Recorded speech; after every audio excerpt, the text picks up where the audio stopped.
రాష్ట్రం మొత్తంలో కూడా వైసీపీ ఊట్ చేసింది. కేవలం 11 స్థానాలతో మాత్రమే సరిపెట్టుకోవాల్సిన పరిస్థితి. ఒక అతిపెద్ద పార్టీ నుంచి ఈరోజు 11 స్థానాలకు వైసీపీ పడిపోయిందంటే పరిస్థితులు ఎలా ఉన్నాయో తెలుసు. అయితే ఇప్పుడు ప్రస్తుతం విశాఖ మీద తెలుగుదేశం పార్టీ కొనేసినట్టుగా తెలుస్తుంది. విశాఖ మేయర్ పీఠాన్ని కూటమి దక్కించుకోవడానికి పావులైతే కదుపుతుంది. ఇప్పుడు వైజాగ్లో వైసీపీకి ఉన్న ఏకైక హోప్పు ఆ మేయర్ పీఠం మాత్రమే. వైజాగ్లో మొత్తం స్థానాలన్నీ ఊడ్చేశారు. ఎక్కడో కూడా ఆ వైసీపీ గెలిచిన దాఖలాలు కానివ్వండి, లేదా బలమైన పోటీనిచ్చిన దాఖలాలు కూడా లేవు. అక్కడ గెలిచిన ప్రతి ఒక్కరు కూడా భారీ మెజార్టీలతో కూటమి అభ్యర్థులు అయితే గెలవటం జరిగింది. ఈ నేపథ్యంలో ప్రస్తుతం మేయర్ పీఠాన్ని అయితే ఎట్టి పరిస్థితిలో కైవసం చేసుకోవాలని చూస్తున్నారు. అయితే వైసీపీ గతంలో మేయర్గా 4 ఏళ్ల పాటు ఉండాలని చెప్పి ఒక చట్టం అయితే చేయడం జరిగింది. ఇప్పుడు తెలుగుదేశం పార్టీ దాన్ని 3 ఏళ్లకు కన్నా సవరించి అవిశ్వాస తీర్మానం పెడితే ఖచ్చితంగా మేయర్ పీఠం అయితే తెలుగుదేశం పార్టీ దక్కించుకునే అవకాశం ఉందని తెలుస్తుంది. సో ఈ దిశగా తెలుగుదేశం పార్టీ అలాగే విశాఖ నేతలందరూ కూడా పావులు కదుపుతున్నట్టుగా తెలుస్తుంది. ఇక ఇదే సమయంలో వైసీపీ దారుణ ఓటమి తరువాత ఆ వైసీపీకి ఉన్నటువంటి కార్పొరేటర్లో కొంతమంది కూటమి వైపు చూస్తున్నట్టుగా కూడా సమాచారం. మొత్తంగా అక్కడ 97 మంది కార్పొరేటర్లు ఉంటే అందులో తెలుగుదేశం పార్టీకి 29 మంది, జనసేనకి 3, బీజేపీకి 1, వామపక్షాలకు 1 కార్పొరేటర్ అయితే ఉండటం జరిగింది. ఇక 5 మంది స్వతంత్ర అభ్యర్థులు కూడా ఉండటం జరిగింది. సో ఈ స్వతంత్ర అభ్యర్థులు కూడా కూటమికి మద్దతు ఇస్తే వాళ్ళ బలం అయితే 40కి పెరుగుతుంది.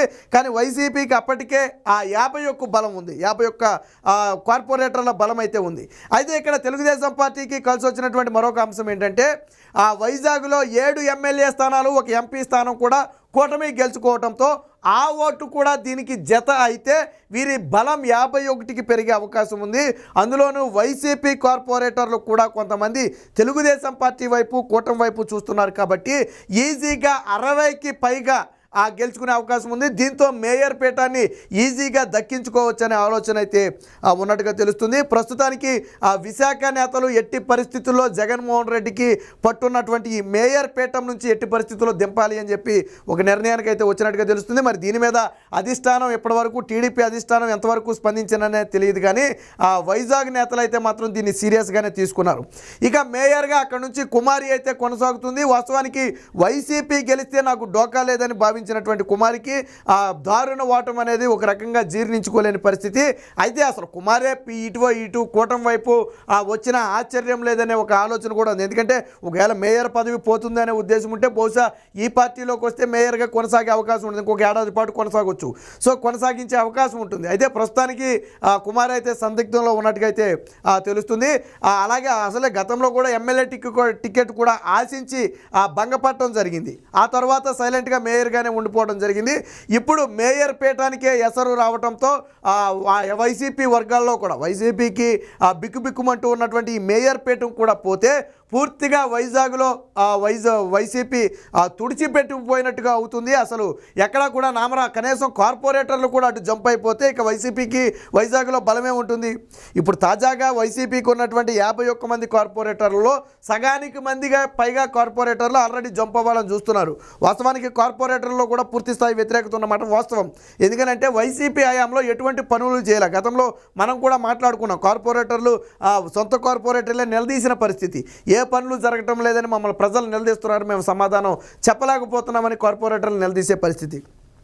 సో కాబట్టి ఇప్పుడు కూటమి వచ్చింది కాబట్టి ఖచ్చితంగా పనులు చేయించుకోవాలి అంటే ఖచ్చితంగా కూటమి వైపే మనం ఉండాలి అనే ఒక ఆలోచనతో దాదాపుగా 60% ఇప్పుడున్నటువంటి 51లో 60-50% వరకు కూటమి వైపు మళ్ళీ అవకాశం ఉంది. కూటమికే మద్దతు ఇచ్చే అవకాశం ఉందని తెలుస్తుంది. అయితే చట్ట సవరణ అనేది ఇక్కడ ఒక కీలక అంశంగా మారింది. ఎందుకంటే గతంలో 4 ఏళ్ల పాటు మేయర్ పదవి ఉండాలి అని ఒక చట్ట సవరణ అయితే చేయడం జరిగింది.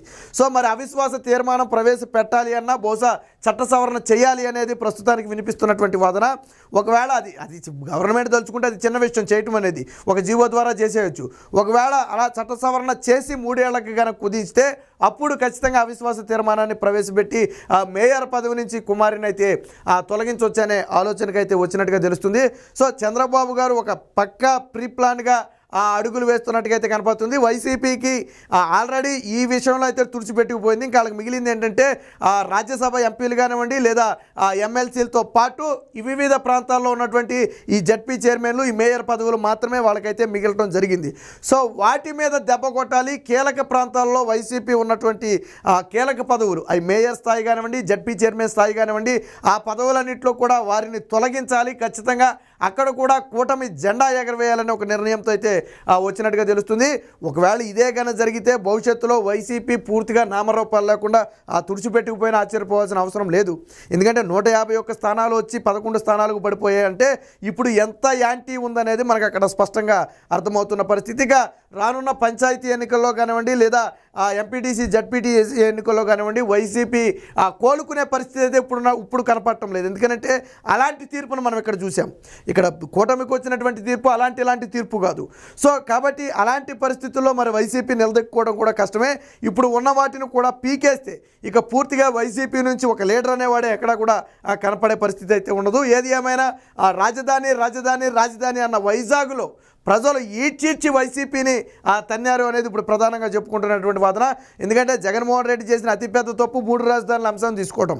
వైజాగ్ ప్రజలు నేను వైజాగే రాజధాని అని చివరిలో చెప్పిన, నేను వైజాగ్ నుంచే పాలన చేస్తానని చివరిలో జగన్మోహన్ రెడ్డి చెప్పిన, వైజాగ్లోనే ఋషికొండను కట్టాను, ఋషికొండను గుండు కొట్టి ప్యాలెస్ కట్టుకున్నానని చెప్పిన ప్రజలెవరూ కూడా జగన్మోహన్ రెడ్డిని నమ్మలేదు. అమరావతి 3 రాజధానుల నినాదంతో ప్రజల్లోకి వచ్చినటువంటి కూటమిని అయితే ప్రజలు తీర్పునిచ్చి గెలిపించారు. అంటే అమరావతికి ప్రజలందరూ కూడా పట్టం కడుతున్నారు అనేది స్పష్టమైంది. సో దీంతో జగన్మోహన్ రెడ్డి పరిస్థితి ఎలా ఉందంటే ఇప్పుడు ముందు నుయ్యి వెరగోయేలాగా ఉంది. ఇప్పుడు జగన్మోహన్ రెడ్డి అమరావతిని ఆమోదించాలా లేదా 3 రాజధానుల మాటకు కట్టుబడి ఉండాలా? ప్రతిపక్ష హోదా కూడా లేకపోయినప్పటికీ కూడా జగన్మోహన్ రెడ్డి నిర్ణయం అనేది ఒక పార్టీ అధినేతగా ఖచ్చితంగా ప్రజలకు అవసరం.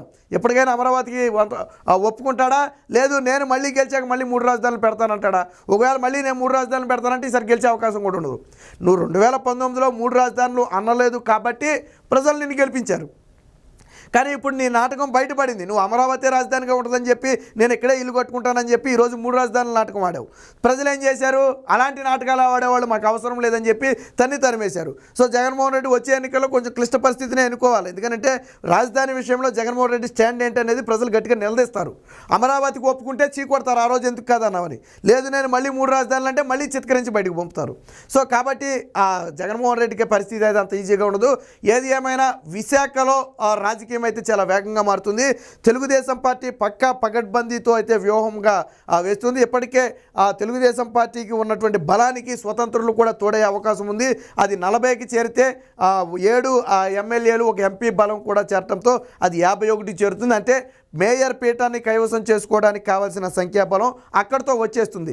దాంతోపాటు వైసీపీకి చెందినటువంటి ఎవరైతే కార్పొరేటర్లు ఉన్నారో ఆ కార్పొరేటర్లు కూడా ఇప్పుడు కూటమి వైపు తిరుగుతున్న నేపథ్యంలో మెజారిటీ బలంతోనే పీఠాన్ని అయితే మేయర్ పీఠాన్ని దక్కించుకోవచ్చు అని చెప్పి తెలుస్తుంది. ఇక కొంత రాజకీయంగా కూడా మొన్న టికెట్ ఇవ్వలేకపోయిన వారికి కూడా ఈ మేయర్ పీఠంగా మనం ఇస్తే ఖచ్చితంగా వారికి కొంత మేలు చేసినట్టుగా ఉంటుందని చెప్పి కూడా తెలుగుదేశం పార్టీ భావిస్తున్నట్టుగా తెలుస్తుంది. సో ఈ దశగా అయితే పౌలు గదుపుతున్నారు. మొత్తంగా జగన్మోహన్ రెడ్డి పరిస్థితి ఎంత దయానీయంగా మారిందంటే చివరికి ఉన్న స్థానాన్ని నిలబెట్టుకోవడానికి కూడా ఇప్పుడు కష్టపడాల్సిన పరిస్థితి వచ్చింది. ఎన్నికల్లో ఓడిపోవడమే కాకుండా ఇలాంటి స్థానాలను నిలబెట్టుకోవడం కూడా వైసీపీకి అయితే కష్టంగా మారింది. మరి చూడాలి విశాఖలో రాజకీయాలు ఎంత వేగంగా మారుతాయి. ఎందుకంటే కూటమి అనేది ఇప్పుడు బలంగా ఉన్న నేపథ్యంలో రాష్ట్రంలో ఏదైనా చేయగలిగే సత్తా ప్రస్తుతానికి కూటమికి ఉంది. ఎందుకంటే వాళ్ళకి అలాంటి బంపర్ మెజార్టీ ఇవ్వడంతో పాటు ప్రస్తుతానికి కూటమి ఐక్యమత్యం అనేది చాలా బలంగా ఉన్న నేపథ్యంలో ఒకే మాట మీద కన్నా ముందుకు వెళితే ఎటువంటి నిర్ణయాన్నైనా ఎటువంటి అంశాన్నైనా సరే పరిశీలించగలిగినటువంటి సమర్థత ప్రస్తుతానికి కూటమిలో అయితే కనపడుతుంది. మరి చూడాలి విశాఖలో మేయర్ పీఠాన్ని ఖాళీ చేయించి వైసీపీని పూర్తిగా వైజాగ్ నుంచి తరిమేస్తారా లేదా ఇంకొక ఏడాది ఉంది కాబట్టి వదిలేసే ప్రయత్నం చేస్తారా అనేది ప్రస్తుతానికి వేచి చూడాలి.